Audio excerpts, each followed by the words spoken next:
And next, so again, so with the lockdown easing off, obviously other countries, our neighboring countries, I think Hong Kong and Singapore is trying to create a bubble in a sense, and I think Philippines is trying to create a travel bubble also with our neighboring Asian countries here. But again, the main issue here is it safe to travel abroad, right?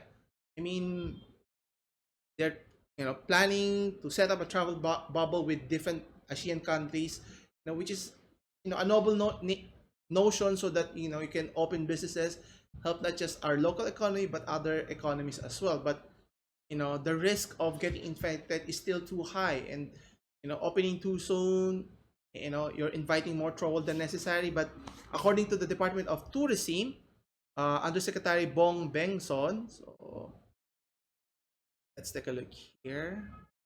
So they're stating that they have confirmed the groundwork for travel bubble program. However, he did not confirm when the said program will commence and which countries the Philippines will have travel corridors with. But hopefully this will take some time. Hopefully sometime by next year or mid next year, the very least, because there's still growing concerns of rising cases in other parts of the country. So we have to be cautious in this part. But I think what they're stating here is, what's the alternative of going abroad? Focus on the local domestic market, which is, I think, what's the what is common sense here. I think Japan has been doing this since they've reopened their they call this. They've encouraged their people to travel around the country so that they would help local businesses, hotels, travel destinations, and local businesses as well. And I think we could do the same here in our own backyard, meaning traveling to Luzon, Visayas, Mindanao's. There are a lot of travel destinations here in our country. I think people would enjoy traveling, seeing different places other than the four walls of your houses or your workplace here. Especially if you can go to the Luzon area, you can visit Lawag, Pangasinan, Baguio, many provinces. Then maybe go to Cebu or even go to Boracay, and then even travel as far down as Davao and visit other beautiful places here in our country here. And obviously, the country is going to bank on the domestic tourism sooner rather than later, obviously.